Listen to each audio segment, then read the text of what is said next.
Olá, boa noite, bem-vindos vocês aí, já conectados com a gente nesse sábado de noite, hoje é 5 de março, e não tem culto ao vivo de novo, tá? Hoje ainda é um resuminho do culto, nosso culto de novo aconteceu às 18 horas, lá na nossa Capela do Recanto, mas eu montei a capela virtual aqui para gravar um resumo, um pouquinho daquilo que a gente teve no culto, pelo menos a parte da palavra, né?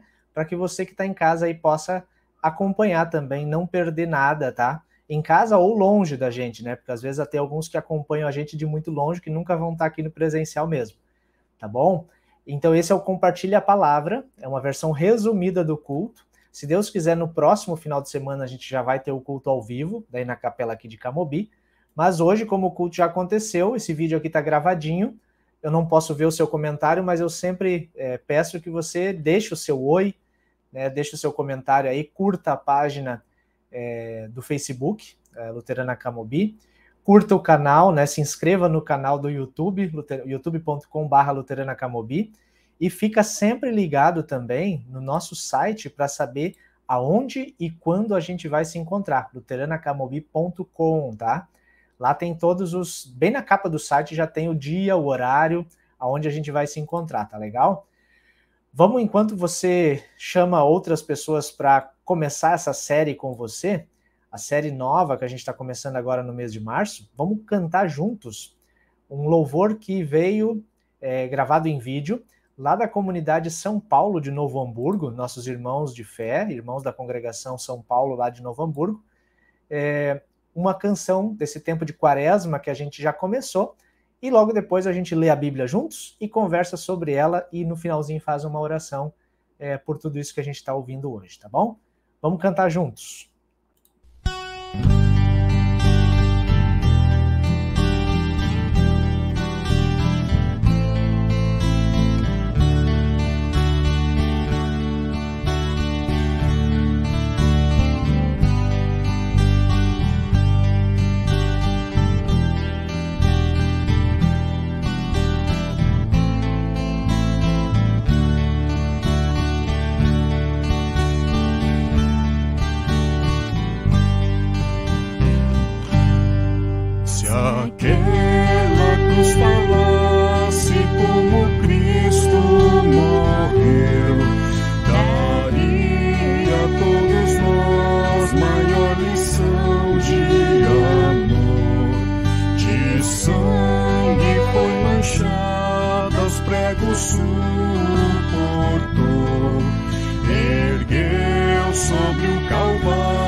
Sempre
Muito bem, a gente agradece aí os irmãos lá da comunidade de São Paulo de Novo Hamburgo, né?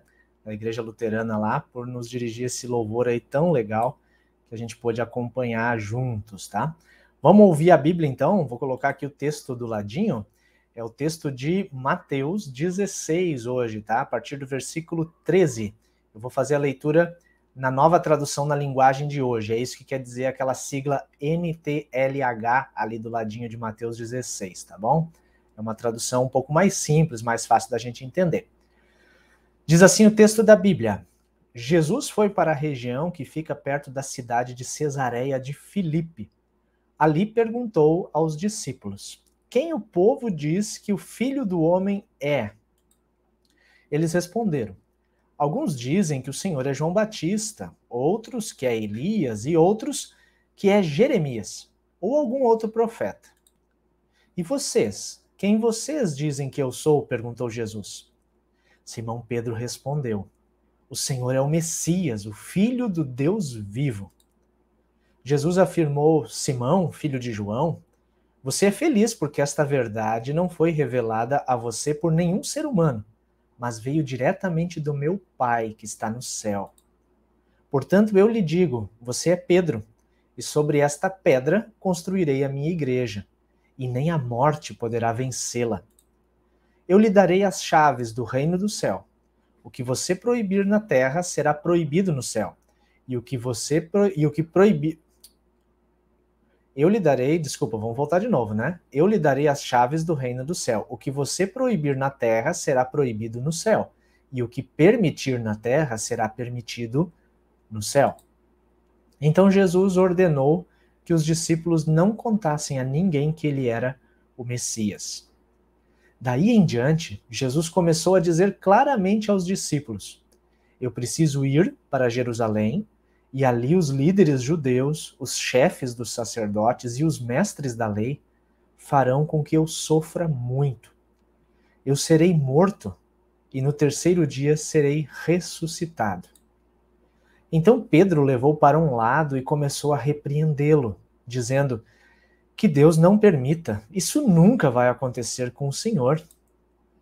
Jesus virou-se e disse a Pedro: saia da minha frente, Satanás. Você é como uma pedra no meu caminho, para fazer com que eu tropece, pois está pensando como um ser humano pensa, e não como Deus pensa. E Jesus disse aos discípulos: se alguém quer ser meu seguidor, esqueça os seus próprios interesses, esteja pronto para morrer como eu vou morrer, e me acompanhe. Essa é a palavra de Deus sobre a qual a gente quer conversar, começando a nossa série Eu Não Sou Mais Eu. Então, antes da gente entrar na série, deixa eu abrir o texto que eu preparei aqui para vocês. Enquanto isso, a gente vê o vídeo de introdução.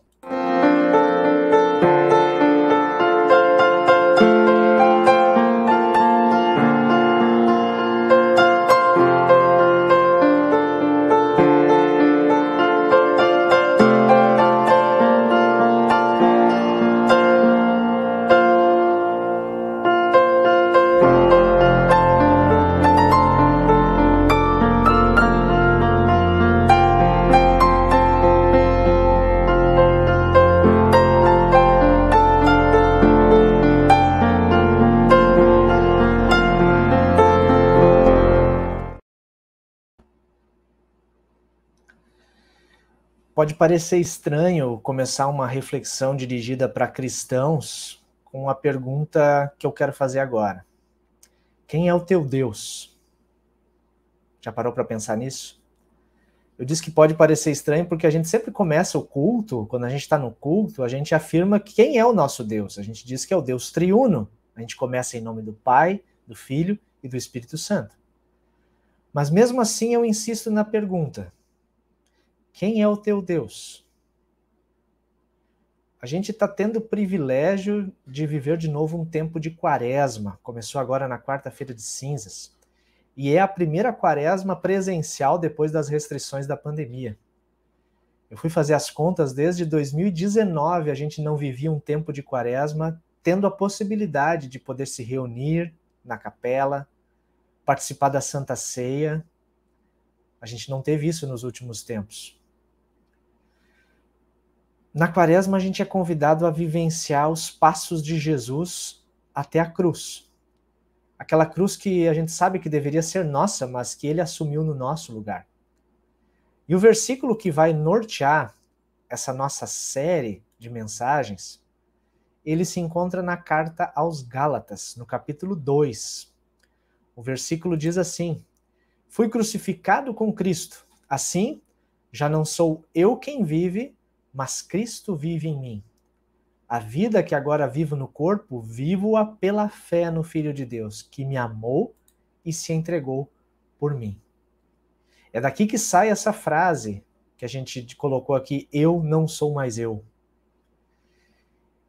E é interessante porque a gente vive numa sociedade que pensa diferente disso. Na cultura que a gente está inserido, a regra é o eu sou mais eu. Eu sou mais eu. Você já deve ter ouvido falar isso, talvez até você já tenha dito, eu sou mais eu. A gente vive na época do eu sou mais eu. Quer um exemplo? Uma frase que você já deve ter ouvido muito também. Meu corpo, minhas regras. Eu decido o que é verdade e o que é mentira. Eu tenho uma rede social onde as pessoas me seguem, onde as pessoas me curtem. E a nossa série tem a intenção de nos chamar para a realidade do que é ser cristão, do que é ser um discípulo de Jesus, chamado a crucificar a si mesmo, a abrir mão das suas vontades em favor da vontade de Jesus. Eu digo isso porque tem muito cristão que enxerga Deus como uma espécie de gênio da lâmpada, que está ali ao seu dispor para conceder os seus desejos. Alguns até chamam essa teologia de teologia good vibes, bons pensamentos, boas vibrações. São aqueles que percebem Jesus apenas como o maior psicólogo de todos os tempos, ou o coach dos coaches, os que se aproximam de Jesus enquanto ele pode oferecer algo de bom para o eu. E não é só na nossa época que isso acontece, mas isso está bastante aflorado no tempo que a gente vive. Quando esse Jesus fala de dificuldades, de sofrimento, de negação de si mesmo para poder segui-lo, aí eu começo a separar, a filtrar o que eu considero bom ou ruim na Bíblia. E existe um perigo bem real e bastante forte de querer fazer um Deus que seja a minha imagem e semelhança. Nota que a gente consegue inverter isso, né? O texto de Mateus 16, que foi proposto para hoje, ele vai nos mostrar quem Jesus é e o que implica o fato de sermos chamados cristãos, de sermos considerados discípulos de Cristo. Jesus estava caminhando com seus discípulos, aqueles que estavam aprendendo com ele. Discípulo é alguém que está aprendendo. Jesus gostava de caminhar com eles, porque ao longo da caminhada Jesus ia ensinando, com palavras, com atitudes, com gestos. E Jesus gostava bastante de fazer perguntas. Intencionalmente Jesus faz uma pergunta para eles. Quem as pessoas estão dizendo que eu sou? Jesus pergunta isso porque eles tinham acabado de experimentar 2 multiplicações de pães e peixes. Jesus já tinha feito milagres, pessoas curadas, multidões querendo estar com ele, seguir ele. Mas a pergunta não é para a multidão, a pergunta é para os discípulos, para aqueles que estão caminhando sempre com ele, aprendendo com ele. Quem as pessoas estão dizendo que eu sou? E um dos discípulos responde: olha, uns estão dizendo que o Senhor é João Batista, outros dizem que o Senhor é Elias, Jeremias, algum outro profeta. Mas Jesus refaz a pergunta. E vocês? Olha só a pergunta que Jesus refaz. E vocês? Quem vocês dizem que eu sou? Simão Pedro respondeu: o Senhor é o Messias, o Senhor é o Cristo, o Filho do Deus vivo.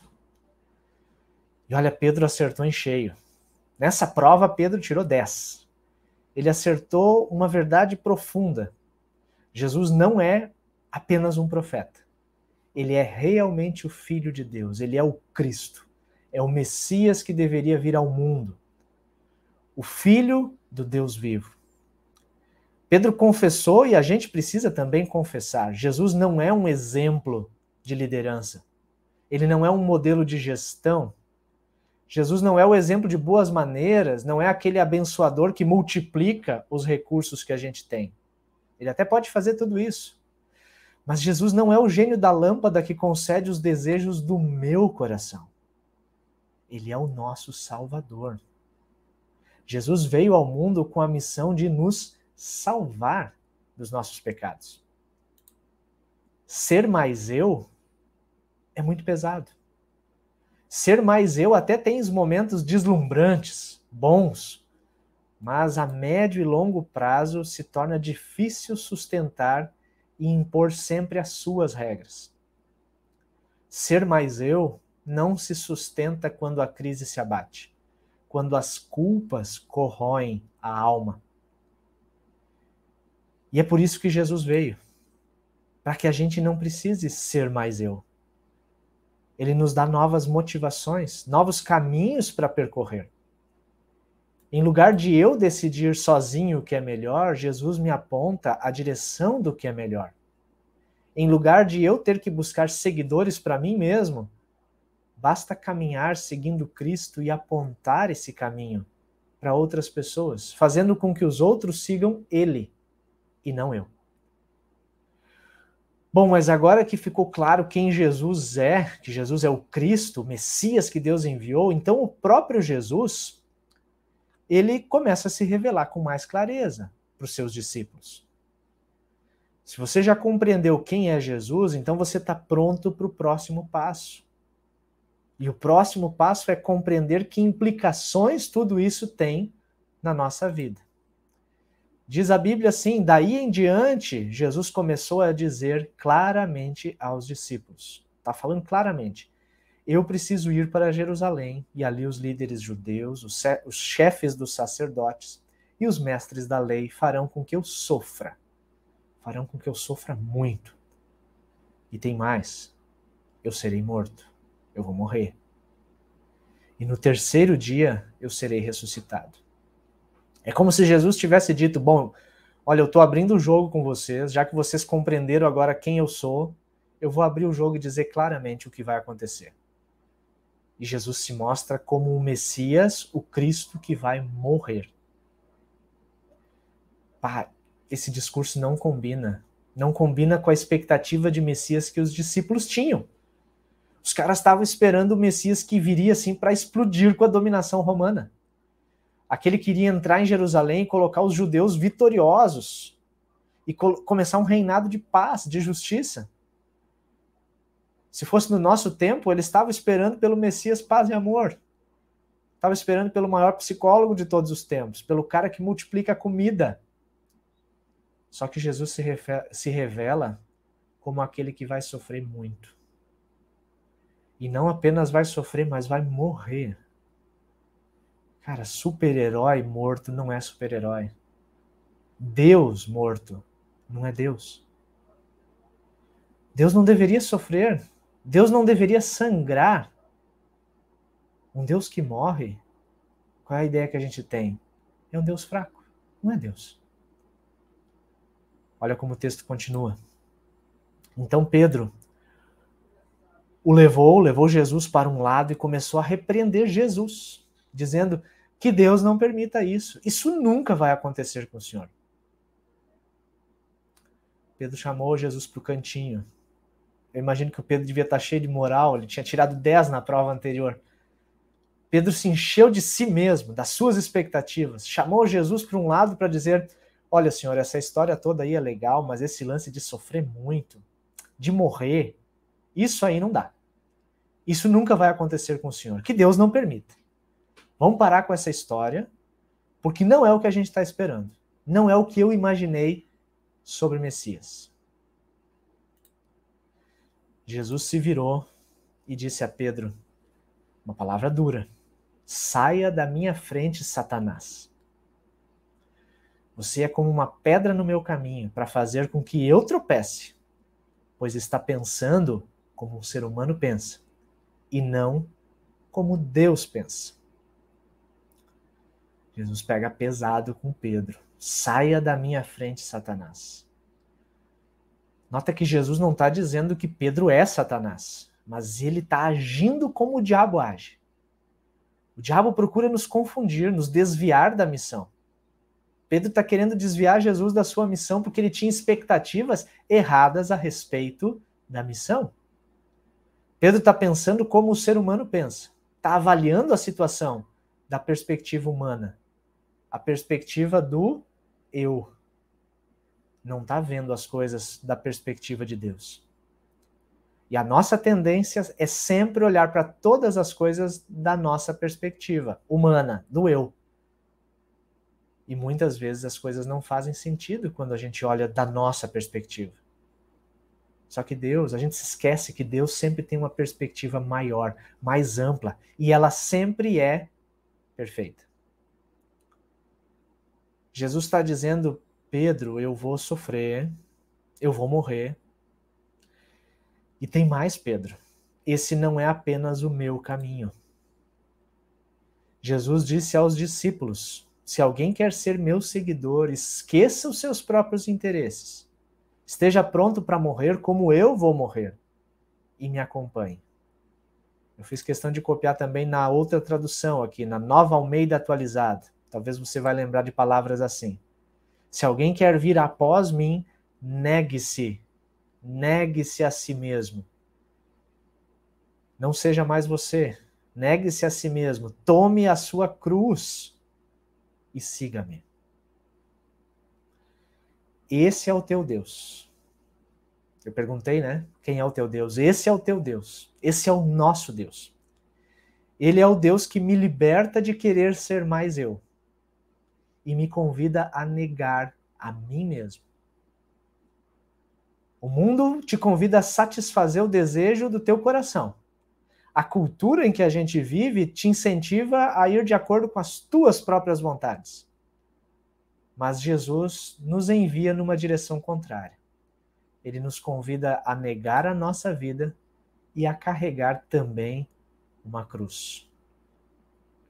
Eu sei que isso é cruel e não era o que você esperava ouvir hoje.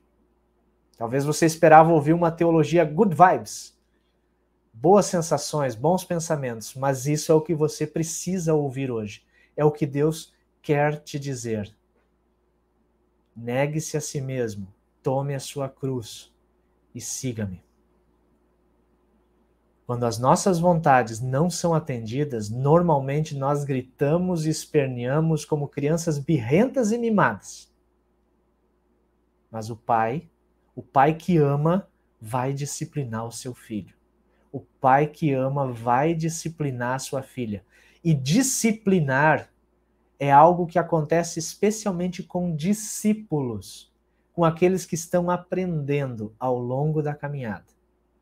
E nós estamos aprendendo a negarmos a nós mesmos. Negarmos a nós mesmos, a fim de que Cristo viva em nós. Ele nos chama, Jesus nos chama a negarmos a nós mesmos, carregar também a nossa cruz. Mas tudo isso nós fazemos com a certeza de que existe uma nova realidade. Essa realidade já é nossa, mas ela ainda não se manifestou de maneira completa. É a realidade da vida eterna. A vida plena, eterna, que é nossa pela fé no Jesus que é Cristo, que é Salvador, que é o Messias, o Cristo que se entregou por amor a nós, que te convida a carregar a cruz. É o mesmo Cristo que vai te ressuscitar no último dia. O teu Deus é Deus vivo. Ele passou pela morte, sim, mas ele vive. E ele quer que você também viva com ele. Amém. Eu quero convidar você que está aí nesse vídeo vendo agora, nesse momento de estreia do vídeo, ou depois na versão gravada, quero te convidar para a gente fazer uma oração juntos, falar com Deus, depositar a nossa vida nas suas mãos. Nosso bondoso Deus e eterno Pai, muito obrigado por a gente poder escutar essa tua voz que nos fala de coisas difíceis de serem compreendidas. Na verdade, coisas que só percebemos e compreendemos a partir da fé, quando vemos e procuramos enxergar as coisas da tua perspectiva. Senhor, obrigado por a gente poder viver mais um tempo de quaresma, um tempo de preparo em que a gente reflete com mais profundidade na caminhada de Jesus rumo à cruz e quando ele também nos convida a tomarmos a nossa cruz, estarmos dispostos a sofrer muitas coisas que nós vamos sofrer e continuar seguindo com a certeza de que temos o grande presente da vida eterna, preparado, pronto para todos nós. Com a certeza de que a vida como nós a conhecemos, ela não é definitiva, mas há algo muito, mas muito melhor e maior, guardado, preparado para cada um que crê no teu Filho Jesus Cristo. E nós cremos. Nós te adoramos e bendizemos o teu nome juntos nessa noite. Nosso Deus e Pai, olha com amor para aquelas dificuldades que a gente está passando, nos dá resiliência, resignação, para que a gente saiba enfrentar os sofrimentos com fé firme no nosso coração, entregando de fato tudo a Ti e caminhando sempre a caminhada da fé, segurando na Tua bondosa mão. Pedimos a Tua bênção, a Tua orientação, em nome e por amor de Jesus, o nosso Senhor e o nosso Salvador. Amém. Gente, a gente vai finalizando o nosso Compartilha a Palavra de hoje. Né? Hoje nós tivemos o culto, tivemos o Compartilha aqui no resuminho. Amanhã, dia 6, dois batismos que vocês aqui na internet não vão ver. A gente ainda está fazendo separado do culto, né? Porque a nossa capela não é tão grande. Então, como tem as famílias, os padrinhos, os convidados, então vão ser dois batismos aí juntos, da Milena e do Lucas, recebendo esses dois na família da fé, trazendo a fé que salva, o nome do Deus triuno, Pai, Filho e Espírito Santo sobre a vida dessas crianças também. A gente é um motivo de alegria para a gente como igreja receber mais dois irmãozinhos na fé. Isso eu queria compartilhar com vocês hoje também, além da palavra, compartilhar essa alegria. Fiquem todos com a bênção de Deus, com a paz do nosso Senhor. Um abraço e nos vemos na terça, às 7h30 da noite, no Bate-Papo Bíblico, terça-feira, tá? E se Deus quiser, o próximo culto aí vai ser transmitido ao vivo aqui pela internet também. Um abração, até mais!